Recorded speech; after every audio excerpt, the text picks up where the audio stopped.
करीकृत पीतपटं हरिं शिखिकिरीटनतीकृत कन्धरं लकुटवेणुकरं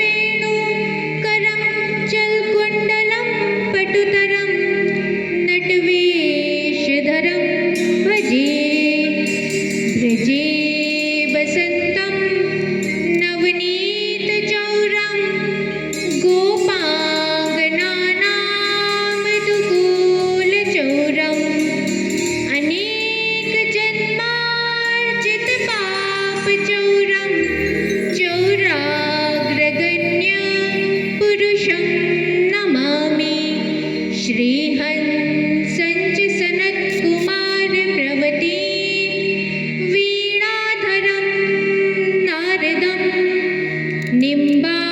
निम्बादित्यगुरुञ्च द्वादश गुरुन् श्रीनिवासादिकान् वन्दे सुन्दरभट्टदेशिकमुखान् वश्विन्दुसङ्ख्यायुतान् श्रीव्यासामरिमध्यकाचपरिता सर्वान् गुरून् सादरम् हे निम्बार्कदयानिधे गुणनिधे हे भक्तचिन्तामणे हे आचार्य शिरोमणे मुनिगणे रामेज्ञपादाम्बुज हे सृष्टिस्थितिपालका प्रभवना हे नाथ मायाधिपे हे गोवर्धनकन्दरालय विभो मां पाहि सर्वेश्वर कस्तूरीतिलकं ललाटपटले वक्षस्थले कौस्तुभं नासाग्रे वरमुक्तिकङ्कणतले वेणुकरे कङ्कणं सर्वाङ्गे हरिचन्दनं सुललितं कण्ठे च मुक्तावली गोपस्त्रीपरिवेष्टितो विजयते गोपालचूडामणि भक्तिभक्त भगवन्त गुरु चतुर्नाम बपुए तिनके पदवंदन किए नाशत विघ्न अनेक नाशत विघ्न अनेक।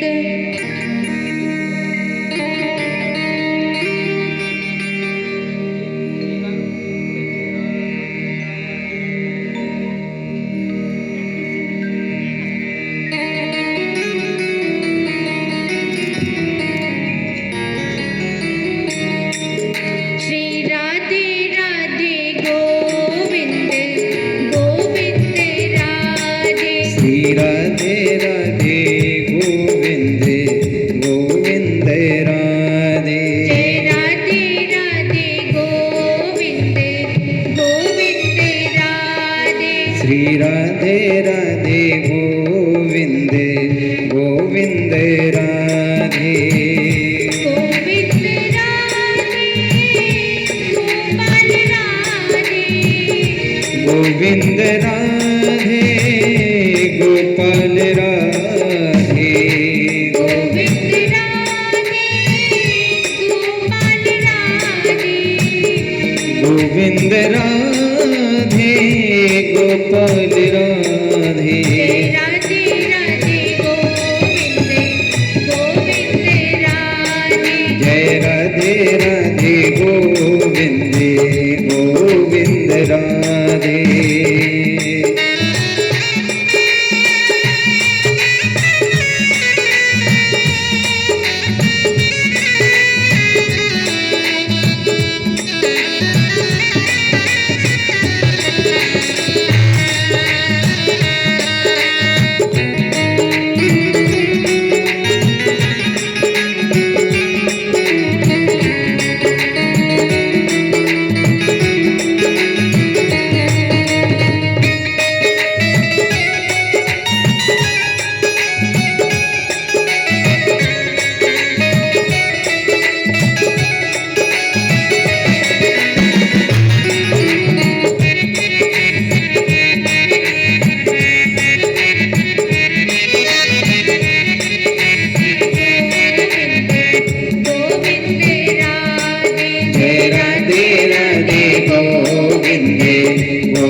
राधे गोविंद राधे गोपाल राधे गोविंद राधे गोपाल राधे जय राधे राधे गोविंद राधे जय राधे राधे गोविंद गोविंद राधे श्री राधे राधे गोविंद गोविंद राधे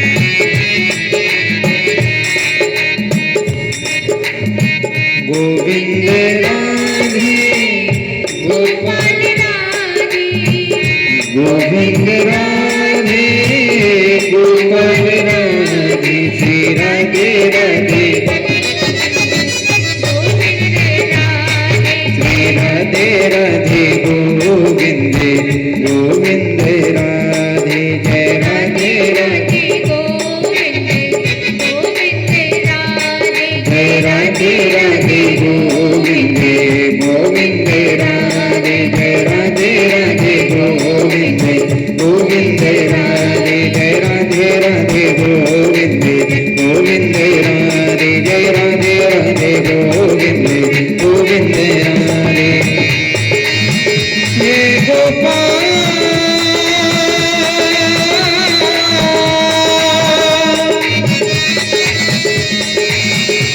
ये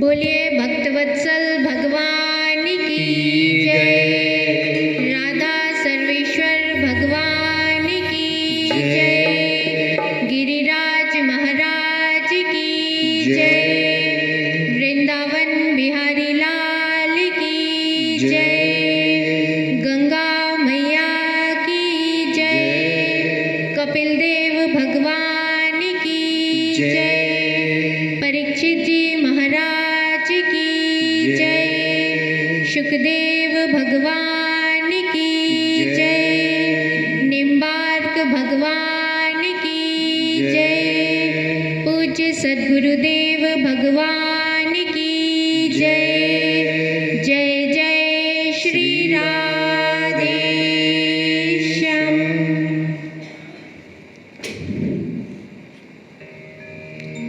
कल हम लोग कथा में श्रवण कर रहे थे परीक्षित जी ने जन्म लिया और युधिष्ठिर जी ने बहुत सा दान किया, अन्न दान किया, धन स्वर्ण दान किया, गौओं का दान किया और ब्राह्मणों से उनके भविष्य के विषय में पूछा।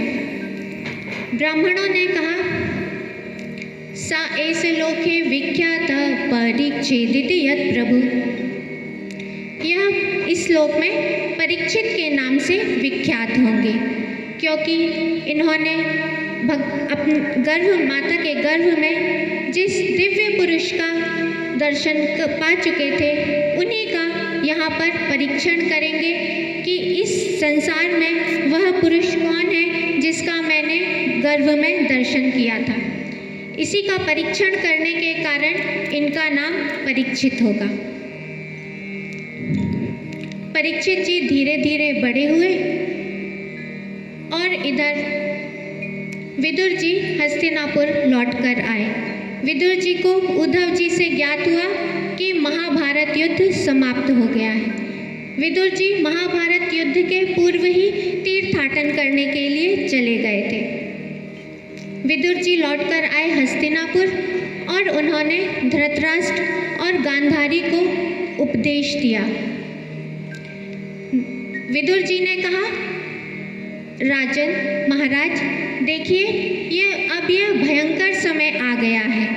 आपके पुत्र पौत्र आदि सभी मारे जा चुके हैं और आप बुढ़ापे का शिकार हो गए हैं। इसीलिए अब आप यह अन्याय, अब आप इस जीवन का परित्याग करें। इसलिए कुटुंबियों को बिना बताए अब आप उत्तराखंड की यात्रा करें, क्योंकि आप यहाँ पर अपमान भरा जीवन जी रहे हैं। भीम भोजन तो बहुत अच्छे से कराते थे, लेकिन अपमानित भी उतना ही करते थे धृतराष्ट्र को। और विदुर जी ने कहा कि अब आप यहाँ से चले जाइए, क्योंकि आप यह भोजन कर करके भीम का दिया हुआ टुकड़ा खाकर कुत्ते का सा जीवन व्यतीत कर रहे हैं। इसीलिए अब आप सभी से छिपकर बिना किसी को बतलाए हुए उत्तराखंड में चले जाइए। धृतराष्ट्र और गांधारी विदुर जी के दिखलाए हुए मार्ग पर निकल गए और उन्होंने हरिद्वार की यात्रा की। वहाँ पर धृतराष्ट्र ने योग के द्वारा अपने शरीर का परित्याग किया और गांधारी जी उनके साथ सती हो गई।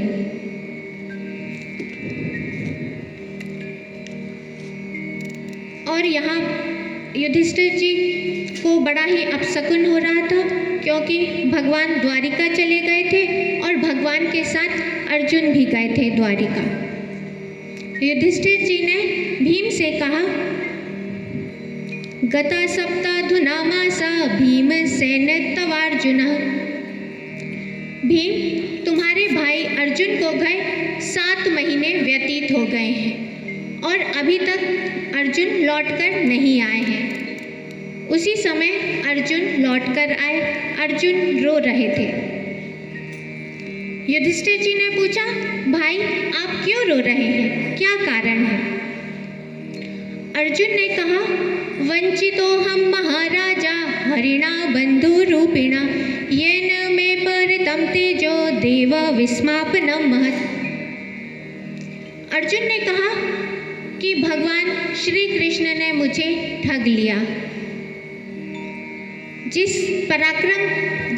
प्रबल पराक्रम के कारण सभी देवता आश्चर्यचकित होते थे, भगवान ने उससे मुझसे छीन लिया।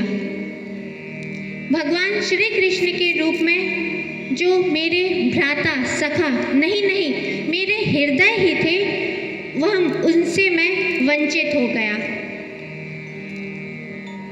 युधिष्ठिर जी ने पूछा, क्या हुआ? तब उन्होंने बतलाया कि मैं द्वारिका से आ रहा था भगवान की पत्नियों को लेकर, लेकिन कुछ गोपों ने मुझे अवला की भांति लूट लिया और मैं उनकी रक्षा नहीं कर सका। वही मेरा यह गांडीव धनुष है, वही बाण है और वही रथ है, वही घोड़े हैं जिससे मैंने इतना बड़ा महाभारत का युद्ध लड़ा, युद्ध में विजय प्राप्त की, सब वही हैं और वही रथी मैं अर्जुन हूँ। लेकिन केवल भगवान श्री कृष्ण के बिना यह सब सारहीन हो गए हैं। जैसे भस्म में डाली हुई आहुति, भस्म में डाली हुई आहुति को भगवान स्वीकार नहीं करते हैं। ऊसर में बोया गया बीज, बंजर भूमि में यदि बीज को बोया जाए तो वह अंकुरित नहीं होता है। और कपट भरी सेवा, कपट भरी यदि सेवा की जाए तो वह फलित नहीं होती है। वैसे ही भगवान के बिना वही धनुष है, वही बाण है, वही रथ है, वही घोड़े हैं और वही मैं रथी अर्जुन हूँ, लेकिन केवल भगवान के बिना यह सब सारहीन हो गए हैं। युधिष्ठिर जी ने पूछा, क्या हुआ? तब अर्जुन ने बतलाया, वारुणिम मदिराम पित्वा मथोन्मथित चेतसाम। यदुवंश को ब्राह्मणों का शाप लगा, सभी प्रभास क्षेत्र में गए, वहाँ पर यज्ञ आदि किया, ब्राह्मणों को भोजन कराया, बहुत सी दान दक्षिणा दी और सभी ने वारुणी मदिरा का पान किया। और आपस में लड़ भिड़कर सब समाप्त हो गए। केवल 4-5 ही शेष बचे हैं।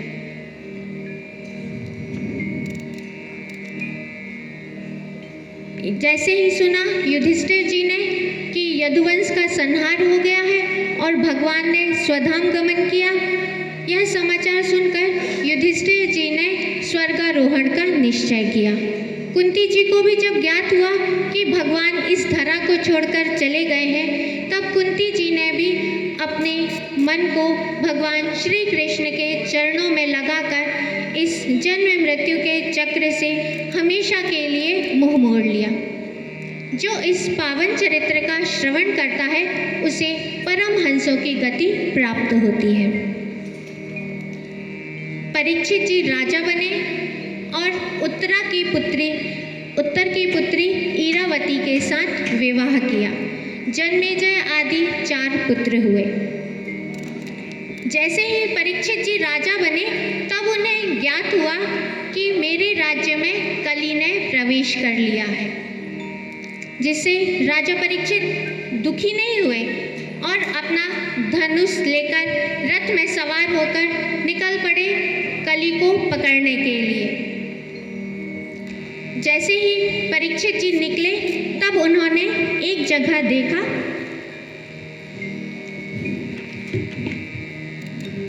तत्र गोमिथुनं राजा हन्यमानमनाथवत् दंडहस्त्रं च वृषलं दद्रशे नृपलांछनम्। एक शूद्र है तो शूद्र, लेकिन राजा के वेश में है और गाय और बैल के जोड़े को डंडे से पीट रहा है। जैसे ही राजा परीक्षित ने देखा, अपना धनुष निकाला, कली समझ गया कि अब राजा परीक्षित मेरा वध ही कर देंगे, और कली ने राजा परीक्षित के चरणों को पकड़ लिया। राजा परीक्षित ने देखा कि कली ने मेरी शरणागति ग्रहण कर ली है, तब उन्होंने कहा, नते गुणाकेश यशोधराणां बद्धांजलिर्भय भयमस्ति किंचित नावर्तितव्यं भवता कथंचन क्षेत्रे मदीये त्वमधर्म बंधु। राजा परीक्षित ने कहा, अब तुम्हें किसी से भी भय खाने की जरूरत नहीं है। अब तुम मेरी शरणागत हो, इसीलिए, और तुम अधर्म के बंधु हो, अधर्म के सहायक हो, इसीलिए तुम्हें मेरे राज्य में नहीं रहना चाहिए। तुम शीघ्र ही यहाँ से चले जाओ। कली ने कहा कि आप चक्रवर्ती सम्राट हैं, जहाँ से सूर्योदय होता है और जहाँ पर सूर्यास्त होता है वहाँ तक आपका राज्य है, इसीलिए अब आप बतलाइए कि मैं कहाँ पर रहूँ। राजा परीक्षित ने कहा, अभ्यर्थितस्तदा तस्मै स्थानानि कलये ददौ दूतं पानं स्त्रियासु न यत्र धर्मश्चतुर्विधा। राजा परीक्षित ने कलियुग को रहने के लिए 4 स्थान दिए। जहाँ पर जुआ खेला जाता है वहाँ पर कली तुम रहो। दूसरा स्थान दिया जहाँ पर वैश्यावृत्ति होती है। तीसरा स्थान दिया जहाँ पर शराब पी जाती है। चौथा स्थान दिया जहाँ पर जीवों की हिंसा होती है। इस प्रकार परीक्षित जी ने कली को रहने के लिए 4 स्थान दिए। कली ने कहा कि यह चारों तो बड़े ही निकृष्ट स्थान हैं, इसीलिए मुझे कोई और स्थान भी दीजिए। तब राजा परीक्षित ने एक स्थान और दिया, स्वर्ण धन, अधर्म से कमाया हुआ धन। स्वर्ण में कली का निवास रहता है। इस प्रकार अब कली को रहने के लिए 5 स्थान हो गए। जहाँ पर जुआ खेला जाता है वहाँ पर मद, जहाँ पर शराब पी जाती है मदिरालय में वहाँ पर मद, जहाँ पर जीवों की हिंसा होती है वहाँ पर हिंसा का, और धन में रजोगुण का वास होता है। स्वर्ण में भी कली ने अपना निवास बना लिया था। एक बार राजा परीक्षित एकदा धनुरुद्यम्य विचरन् मृगया वने। एक बार राजा परीक्षित वन में गए शिकार खेलने के लिए। चक्रवर्ती सम्राट थे, उन्होंने सोने के आभूषण धारण किए हुए थे। अब कली को मौका मिला और कली ने आकर राजा परीक्षित के मुकुट में आकर बैठ गया और राजा परीक्षित की बुद्धि को भ्रमित कर दिया। जैसे ही राजा शिकार खेलने के लिए गए तो अपनी सेना से बिछड़ गए और एक ऋषि की कुटिया में पहुंच गए और उन्हें भूख प्यास भी सताने लगी। अब ऋषि की कुटिया में पहुंचे राजा परीक्षित और उन्होंने ऋषि से अन्न जल की याचना की। वह श्रमिक ऋषि की कुटिया थी। श्रमिक मुनि उस समय समाधि में थे, इसीलिए उन्होंने राजा परीक्षित के प्रश्नों का कोई उत्तर नहीं दिया। राजा परीक्षित ने सोचा कि यह ऋषि पाखंडी हैं, इन्होंने कि मैं राजा हूँ, मेरी सेवा करनी पड़ेगी, मुझे कुछ दान दक्षिणा देनी पड़ेगी, इसीलिए उन्होंने वो ऋषि बनकर आंख बंद करके और समाधि में स्थित हो गए। और राजा परीक्षित को क्रोध आ गया और वहीं पर ही एक मृत सर्प पड़ा हुआ था, उसे अपनी धनुष की नोक से उठाया और ऋषि के गले में डाल दिया और अपने नगर लौट आए। जैसे ही ऋषि के बालक थे श्रृंगी, वह कौशिकी नदी में जल क्रीड़ा कर रहे थे और भी ऋषि बालकों के साथ में। उन्होंने देखा, उन्हें जैसे ही ज्ञात हुआ कि राजा परीक्षित ने मेरे पिता के गले में मृत सर्प डाल दिया है, तब उन्होंने वहीं कौशिकी नदी से जल हाथ में लेकर और उसे अभिमंत्रित करके राजा परीक्षित को शाप दिया। इति लंघित मर्यादम तक्षका सप्तमे हनि दक्षते अस्म कुलांगारो चोदितो में तथा द्रुहम। जिस कुलंगार राजा परीक्षित ने मेरे पिता के गले में मृत सर्प की माला डाली है, उसे आज से 7वें दिन तक्षक नाग डसेगा और उनकी मृत्यु हो जाएगी। शाप दिया और अब अपने पिता के पास लौट कर आए। ऋषि के पास आकर रोने लगे। जैसे ही ऋषि बालक रोने लगे तब ऋषि की समाधि भंग हुई। देखिए, जब राजा परीक्षित ऋषि से याचना कर रहे थे अन्न जल की, तब ऋषि की समाधि भंग नहीं हुई और अब अपने बालक का रोना सुनकर उनकी समाधि भंग हो गई। यह जितनी भी घटनाएं रहती हैं, यह पूर्व निर्धारित रहती हैं। इसीलिए उस समय ऋषि की समाधि भंग नहीं हुई। जैसे ही ऋषि ने देखा कि बालक रो रहा है, तब उन्होंने पूछा कि क्या हुआ। तब उन्होंने बतलाया कि राजा परीक्षित ने आपके गले में मृत सर्प डाल दिया है, इसीलिए मैंने उन्हें शाप दे दिया है कि आज से 7वें दिन तक्षक नाग आपको डसेगा और आपकी मृत्यु हो जाएगी। ऋषि ने सोचा कि राजा परीक्षित इस शाप के अधिकारी नहीं हैं, इसीलिए तुरंत उन्हें सूचना भिजवाई कि आपको शाप लग गया है, अब आपके जीवन की अवधि केवल 7 दिन की ही बची है। राजा परीक्षित को ज्ञात हुआ कि मुझे शाप लगा है। उन्होंने अपने पुत्र जन्मेजय को राज्य सौंपकर तुरंत मुनियों का सा वेश धारण करके गंगा के किनारे आमरण अनशन का व्रत लेकर के बैठ गए। उसी समय वहाँ पर जितने भी बड़े बड़े ऋषि महर्षि थे, अत्रि, वशिष्ठ, च्यवन, गौतम, मेधातिथि, जितने भी बड़े बड़े ऋषि थे, सभी अपनी शिष्य मंडलियों के साथ वहाँ पर उपस्थित हो गए और उन्होंने सभी लोग यह देखने के लिए वहाँ पर उपस्थित हुए थे कि राजा परीक्षित का आमरण अनशन व्रत, कि अब कैसे राजा परीक्षित की मुक्ति होगी, क्या होगा। राजा परीक्षित ने सभी को प्रणाम किया और सभी से कहा, हे विप्रवरों, मैं आपसे एक प्रश्न पूछता हूँ कि जो सर्वथा म्रियमाण है, जो जल्दी ही मृत्यु को प्राप्त होने वाला है, उसे क्या करना चाहिए।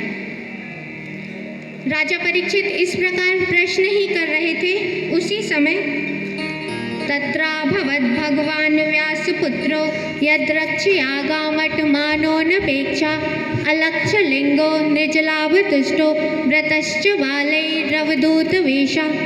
उसी समय वहाँ पर शुकदेव जी का आगमन हुआ।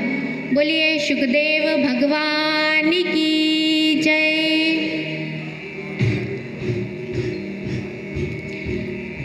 उनकी 16 वर्ष की अवस्था थी। सभी अंग प्रत्यंग बड़े ही सुकुमार थे। अवधूत का सा वेश था, सुंदर श्याम शरीर था, लंबी लंबी भुजाएं थी, नाभि उनकी भंवर के समान सुंदर थी, नाक कान बड़े ही सुदृढ़ थे। और जैसे ही वहाँ पर शुकदेव जी का आगमन हुआ, जितने भी बड़े बड़े ऋषि महर्षि थे, सभी ने अपना आसन छोड़कर खड़े हो गए। राजा परीक्षित ने देखा कि कोई बड़े ऋषि महर्षि आए हैं, तब उन्होंने शुकदेव जी को एक श्रेष्ठ आसन प्रदान किया, चरण प्रक्षालन किया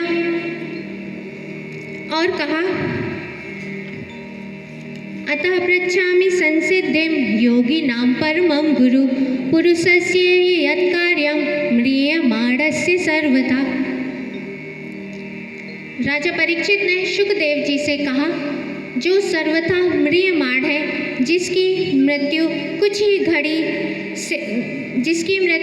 ही घड़ी के पश्चात होने वाली है, उसे क्या करना चाहिए, किसका जप करना चाहिए, किसका तप करना चाहिए, किसका श्रवण करना चाहिए, किसका त्याग करना चाहिए।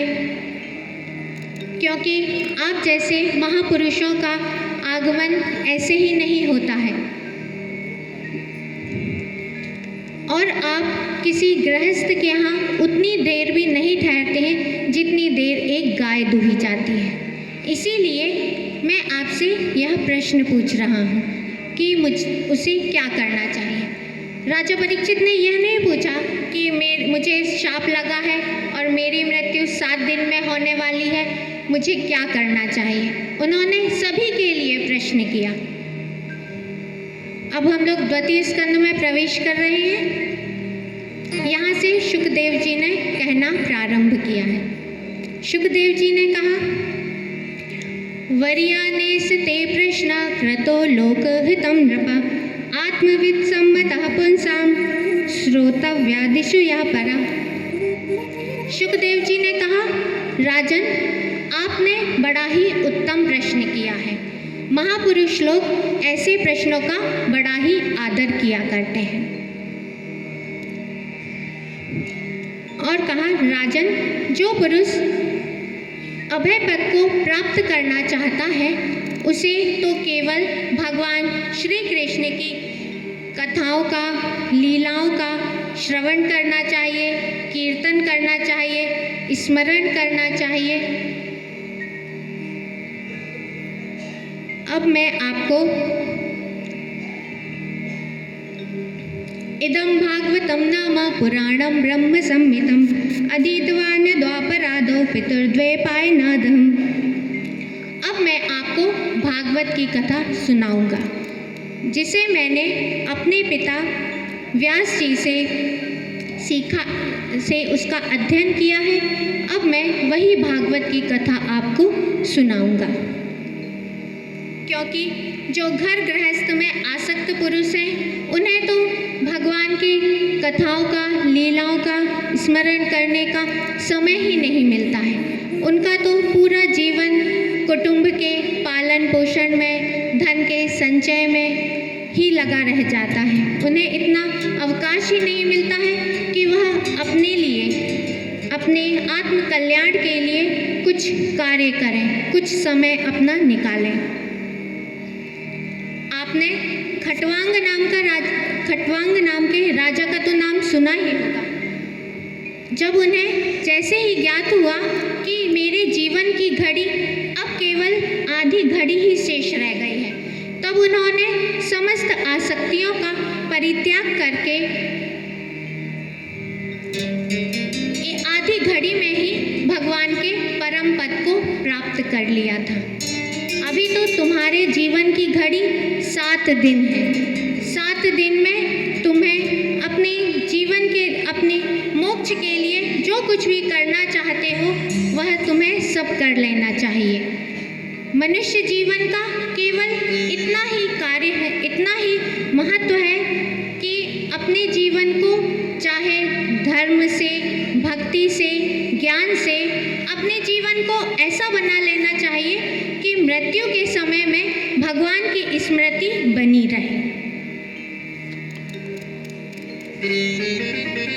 फिर सृष्टि का वर्णन किया, योग का वर्णन किया।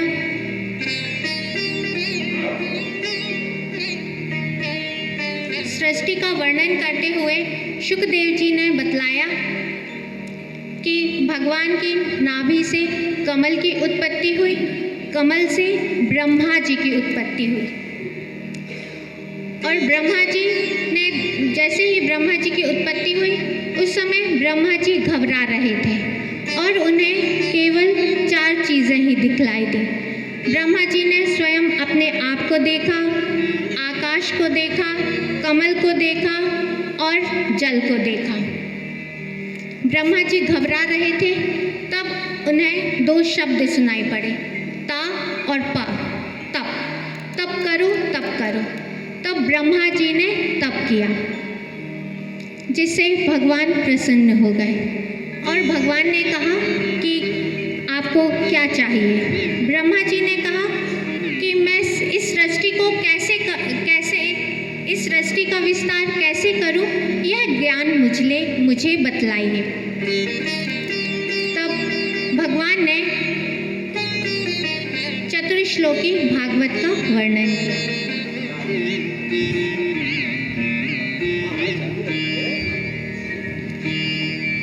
अहमेवासमेवाग्रे नान्यत् यत् सत्परं पश्चादहं ययेत च यो वसिष्येत सोऽस्म्यहम् रीते अर्थं यत् प्रतीयेत न प्रतीयेत चात्मनि तद्विद्यातात्मनो मायां यथा भासो यथा तमः यथा महन्ति भूतानि भूतेषु चावचेष्वनु प्रविष्टान्यप्रविष्टानि तथा तेषु न तेष्वहम् एतावदेव जिज्ञासं तत्त्वजिज्ञासुनात्मनः अन्वयव्यतिरेकाव्यां यत् स्यात् सर्वत्र सर्वदा।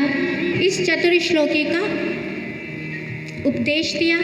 बोलिए भक्तवत्सल भगवान की जय। पूज्य सद्गुरुदेव भगवान की जय। जय जय श्री राधे श्याम।